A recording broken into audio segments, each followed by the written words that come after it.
local priest charged with sexually abusing two teenagers will face a judge tomorrow. The alleged victim claims Father Manuel La Rosa Lopez abused them about 20 years ago at a Conroe church. One of the accusers says Cardinal Daniel DiNardo lied to her about not removing that priest from active ministry. KHOU 11 Investigates found it is not the first time Cardinal DiNardo has disappointed alleged sex abuse victims. In fact, DiNardo once admitted to mishandling a pedophile priest. Investigative reporter Jeremy Rogowski is here with how he uncovered this mistake. Jeremy? Mia and Len, we dug into Cardinal DiNardo's past, spending a week in Sioux City, Iowa. That's where DiNardo served as bishop for 6 years before his move to Houston and before his rise in the Catholic Church as a leading voice in the clergy sex abuse crisis.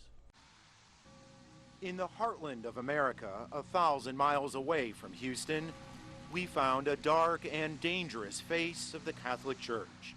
Father George McFadden, accused of sexually abusing not one or two, but dozens of boys and girls. I don't like to talk about that. Althea Goff is one of his victims. He told me that I was a very bad little girl and that God didn't love me. I'll always remember that. That's in my heart, and it hurts. It hurts. Here. As a child, Goff lived just doors away from the Immaculate Conception Church in Sioux City, Iowa. It makes me sick to walk into that church. Growing up in the 60s in a devout Catholic home, she hid the abuse and her pain. It took years for that little girl to become brave enough to stand up and say, "You did me wrong." Goff sued Father McFadden and the Sioux City Diocese in 2003. Her brother sued too, as did other siblings from other families, alleging everything from groping to repeated rape. At this Iowa courthouse, we found 27 lawsuits, all against the same priest. And the church confirms another dozen people did not take legal action, but claimed they too were sexually abused. Who knew about this accused predator? Cardinal Daniel DiNardo, the Sioux City bishop at the time. Here's how DiNardo and his diocese handled the priest. At first, they claimed Father McFadden was retired from active ministry and no longer had access to the young. But that was not the truth.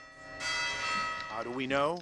Buried in the court documents, we found the diocese later said so. He was saying noon mass at the cathedral in downtown Sioux City. So he's saying noon mass while these allegations are coming forward. There's a school attached to that church. So his access to children would have been endless. If the diocese knew this priest passed, but still allowed him this access, then they were just as guilty as he was, if not more. That was a mistake that we regret, wrote Bishop DiNardo in 2002. He apologized for allowing Father McFadden to continue his priestly duties and removed him from the altar. The diocese in America's heartland would ultimately pay out nearly $4 million to settle 39 claims, decades of abuse by Father George McFadden. We spoke with 5 of those victims here in northwest Iowa, some over the phone and some allowed us into their homes. They all told us of a deep pain they still have to this day after so many years. And they also shared just how angry they are that a bishop would allow a predator priest to have access to children at all. Daniel DiNardo was questioned about that in this 2004 deposition just before he came to Houston. He told attorneys that Father McFadden had underwent treatment and was under observation in a house of retired priests. But the bishop conceded it took 3 victims to come forward before he was persuaded to take further steps with the priest. You ought to be ashamed of yourself. That is this abuse survivor's message to the man now leading discussions with the Pope himself about the church sex abuse scandal in America. Cardinal DiNardo is so powerful in this country, the #1 most powerful person in the church in this country. It scares the hell out of me, quite frankly. Now the Galveston-Houston Archdiocese tells us Cardinal DiNardo is in Rome and unavailable for an interview. A spokesperson sent us this statement, which reads in part, Bishop DiNardo terminated all of McFadden's priestly faculties in 2002 and in 2003 initiated the process to have McFadden completely removed from the priesthood. Father McFadden is now 93. He lives in Indiana with relatives and again is barred from acting as a priest in any way. Mia and Len. All right, quite a story. Jeremy, thank you.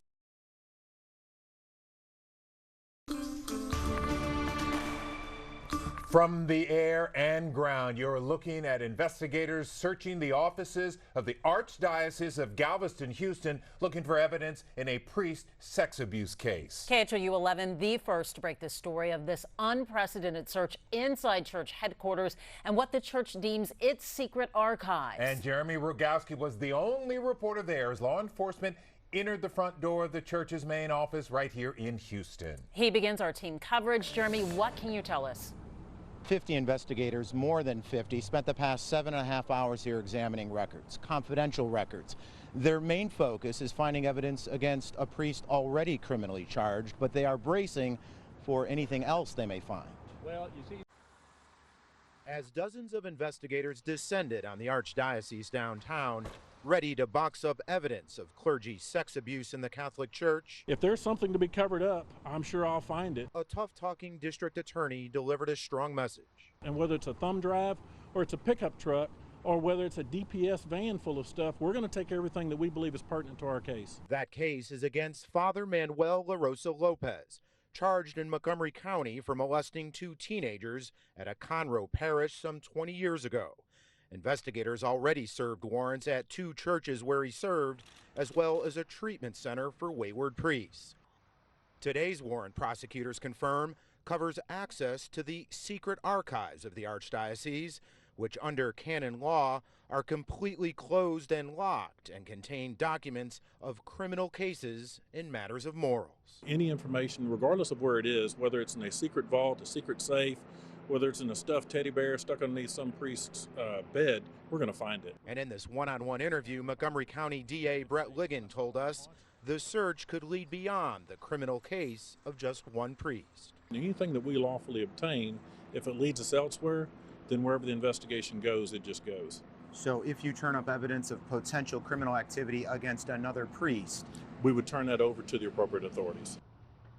those authorities, the Texas Rangers or the FBI. District Attorney Brett Ligon tells me he is in contact with the lead federal prosecutor here in Houston, who he says is keeping a close eye on the search executed here today. Len and Mia. All right, Jeremy, thanks for the update there. Breaking news, we have exclusive new developments in the search of the Archdiocese. Yeah, just in the past 30 minutes, we have learned new information on what authorities found inside. Investigators are now in the 8th hour of searching the building in downtown Houston. They are looking for any evidence involving this priest from Conroe. Father Manuel LaRosa Lopez is accused of sexually abusing children back in the 90s. Jessica Borg talked with the attorney for the victims. But investigative reporter Jeremy Rogowski broke this story. Jeremy, what's the latest development here? Well, Len and Mia, what began as a hunt for evidence against that one criminally charged priest has now expanded.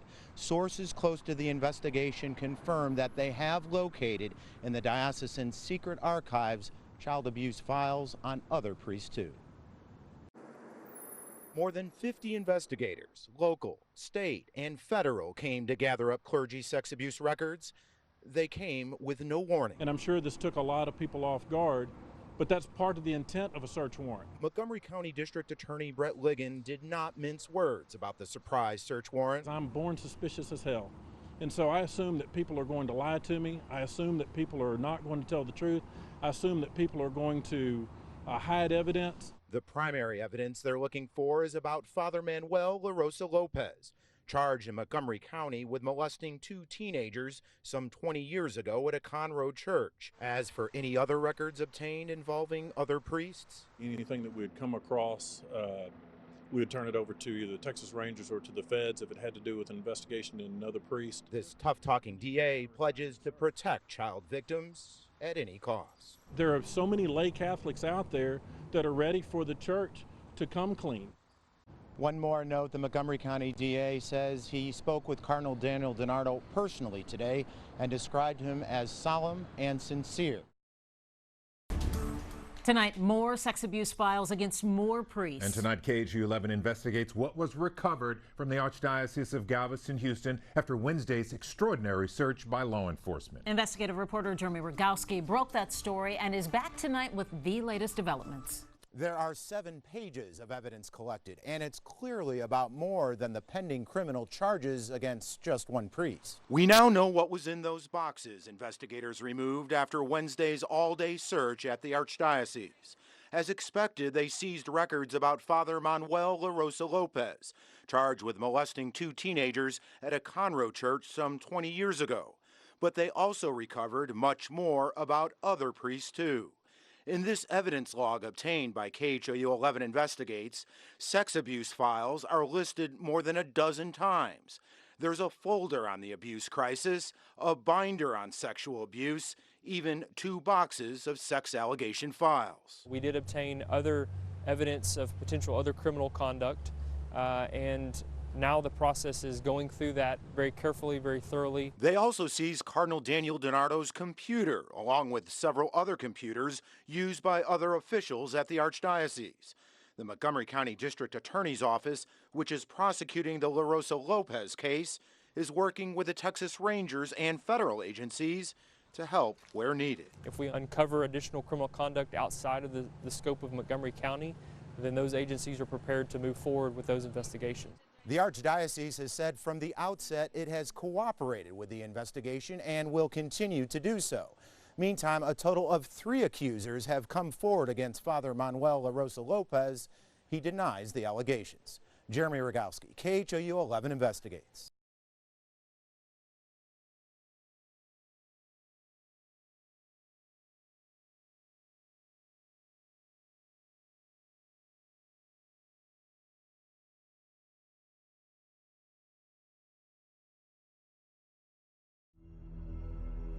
You cannot trust the church to take care of these problems. A sacred trust exploited. Clergy sexually violating children. And lives forever changed. I mean, they took your soul. You know, how are they going to give it back? These are the stories of those caught in the sex abuse crisis of the Catholic Church. A mother. I knew that something terrible had happened. My stomach felt sick. A brother. It's evil is the only way that I could put it. A survivor. As a child, you never forget that face, that look of an animal. Sisters, both abused. A lot of suffering. I would beg God to let me die. Please let me die, because I don't want him to do this to me anymore. An advocate. I'm going to get to the bottom of this. I'm going to find out what is really going on with this crisis. And a priest. I no longer have any trust in the institutional church, none whatsoever. I understand your anger and frustration. They watch as church leaders preach accountability, less words and more action, and promise transparency in releasing names of all priests credibly accused. Who decides they're credibly accused? The bishops do. That's the problem. A crisis of confidence and shattered faith. Just put his name out there. The truth is all I want. Truth about their abusers, truth about sins of the church. Unforgivable.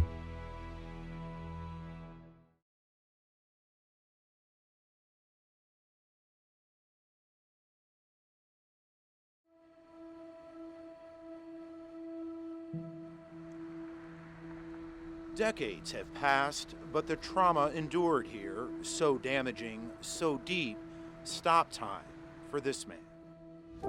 As a child, you never forget that face, that look of an animal. He was an animal looking at you.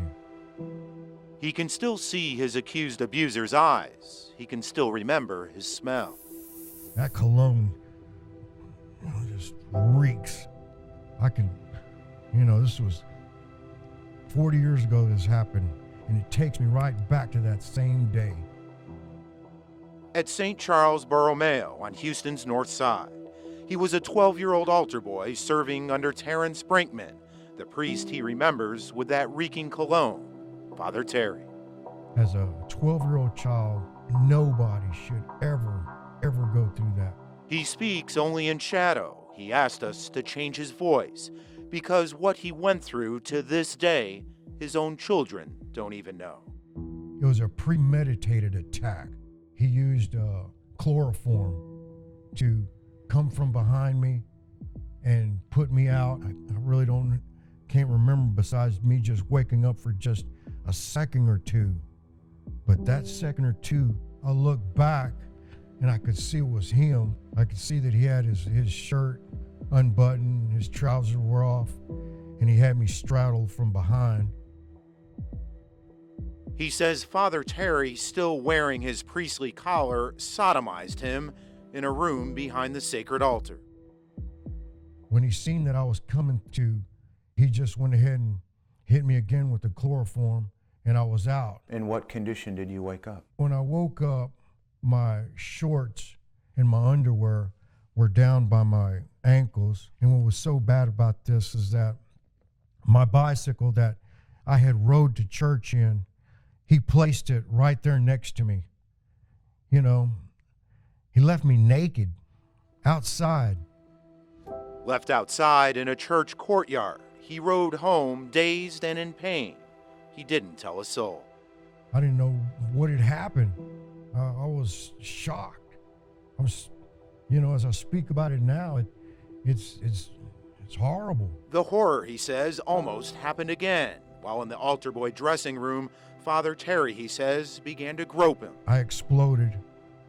I said some very bad obscenities, and I ran out to the side door. He says another priest was walking by and intervened, and soon Father Terry was no longer at his church. He was gone, not a week or two, not a day or two, but he was gone that day. The church knew. Of course they knew. Of course they knew. But records show Father Brinkman called the move a normal transfer to a temporary assignment at another parish. That was 1976. From there, Father Brinkman continued serving the church while his accuser buried the abuse for years. Then in 2010, he sued as John Doe, but a judge threw the case out. The statute of limitations had expired. Father Brinkman denied ever molesting children, and the Archdiocese says John Doe provided a physical description of the priest that allegedly abused him that does not match Father Brinkman, something this survivor calls nonsense. It's welded in your mind. It never leaves. It's the same thing over and over. But Cardinal Daniel DiNardo says Father Brinkman has never faced any other abuse claims, and an Archdiocesan Review Board recommended that the priest remain in ministry at St. John the Evangelist. To this day, you can go to Baytown on a Sunday and hear Mass from Father Terry. As a priest, you're the shepherd. You're supposed to be the shepherd, protecting the flock, protecting the sheep. How do you let a wolf into the flock? John Doe blames Cardinal DiNardo for not doing more, and he doubts the Archdiocese will include Father Terry on a list of credibly accused priests to be released soon. And they know about this. That's what's so appalling.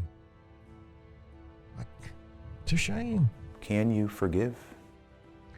I can forgive Father Terry Brinkman under one condition, that he comes clean. If he comes clean and he tells his story the way it should be, I will forgive him. And if not? Unforgivable. Never. But I know that one day he'll have to answer to the man above. And that'll be justice then.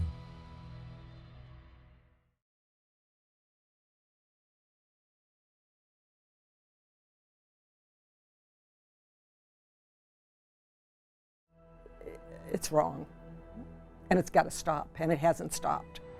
She's a mother who won't stop to get out her message that a priest still serving in the Catholic Church abused her son years ago. Protecting the church is not protecting the children.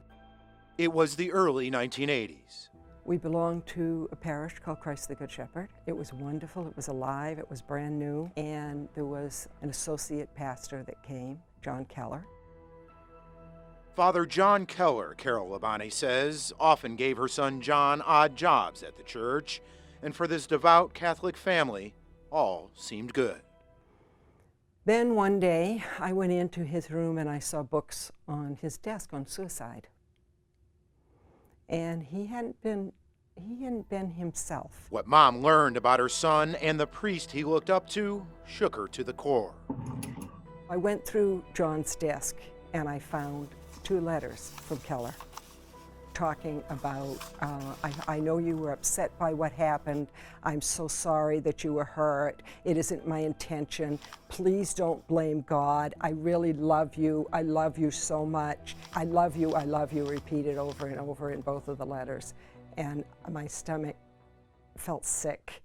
You still remember reading this for the first time? I do. I do. I just couldn't believe it, that a priest would do something, and I knew that something terrible had happened. Father Keller, she says, had taken John on an out-of-town trip, plied him with alcohol, and put his hands in her son's pants. Carol's husband wrote the archdiocese to complain. And what was the response from the diocese? Nothing. No response. Zero. Never heard a word. And we let it go. Is that hard to swallow? Yeah, I wished we'd call the police. But that was unthinkable at the time. Mom says you just didn't cause scandal for the church. Then, nearly 20 years later, news of a sex abuse crisis broke. Boston. And recognizing that this wasn't a one-time thing that happened to our son by a priest. This was pervasive within the church, within clergy abuse was all over. The scandal empowered her son to speak to the diocese directly, but that ended in disappointment. In this letter, the diocese wrote Father Keller acknowledged that he crossed a proper boundary by holding him in a manner inappropriate for a priest, but he denied any sexual intent, and a special panel could not determine that abuse did occur. It's called bullshit. Mom says there is no other way to describe it. So she and other survivors of those abused by priests took to the streets at the Prince of Peace parish, where Father Keller still serves. Not a protest, she says, but a standing for truth. And that's the way I see it. And it's been all these years that the truth has not come out. The path of healing begins with prayer and definitive action. She fears it will not come out when Cardinal Daniel DiNardo releases a list of credibly accused priests. I don't have a lot of hope. And that's why I'm here. Can you forgive? I have forgiven. I've forgiven Keller. I have. Tell me why. I guess because I see Keller as wounded. I see that as an illness. How about the diocese? That's harder. They're not sick. And what they do is make it capable for sick people to continue to hurt children. So that's harder. I struggle with that.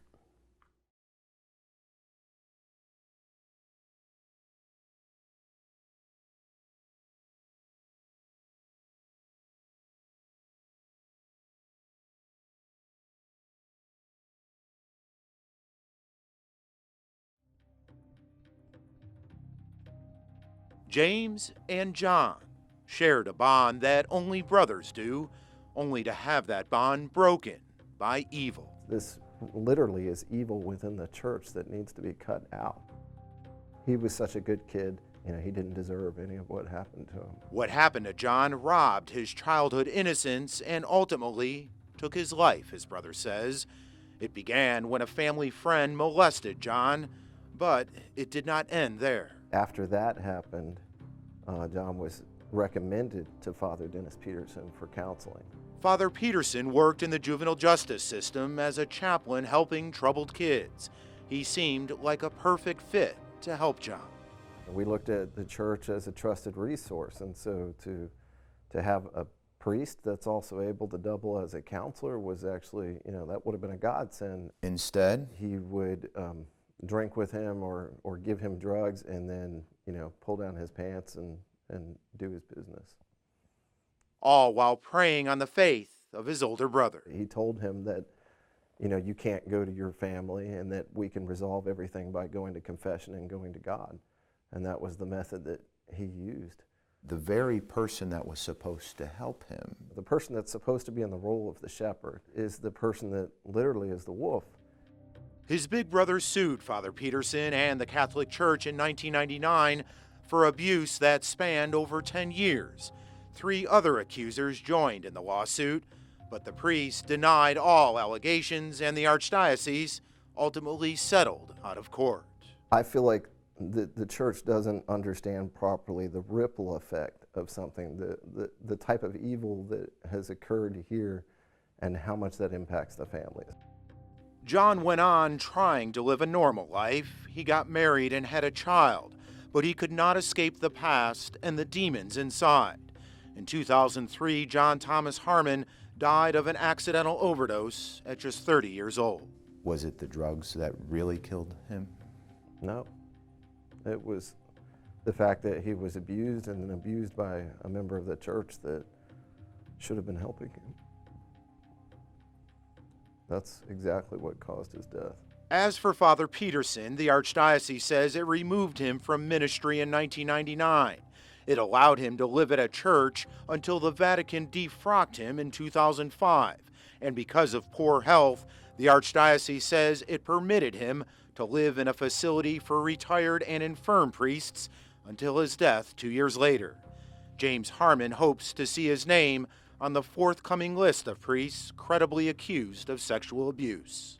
Yes, if Dennis Peterson is on that list, that will go a long way to helping my family heal, knowing that the church is now turning a new leaf and recognizing the pain that they've caused. I mean, you just cannot imagine how hard that is for a family member to deal with. Just, I've struggled with it for so long now.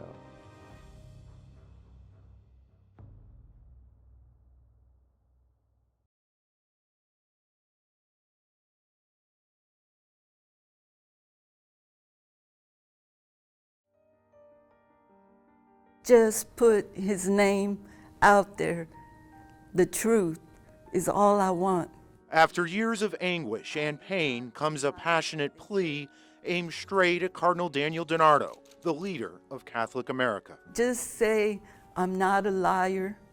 It was real, it happened, and he was the one that did it. He did do it. He, accusers say, is Father Lawrence Peguero, a priest at Our Lady of St. John in the 60s and 70s who would often stop by their home for breakfast. Your mother's cooking the priest a meal in the kitchen. Yes, and there's a curtain in between that's closed. On the other side of that curtain, Monica Dianabaya says, is where the priest raped her for years. I would struggle and fight, but he's praying out loud, so my mother is hearing the praying out loud. Her older sister, Elodia Flores, he was my monster. Remembers it happened weekly. He would get me, put me on his lap. Oh, let's ride the horse, you know. And the whole time he was just dripping with sweat. And along with the sexual abuse, they say, would come threats if they ever told Mom or Dad. I could kill your mother or your father. Do you ever want to see them again? The same thing, I'm going to kill him. I'm going to kill your baby sister.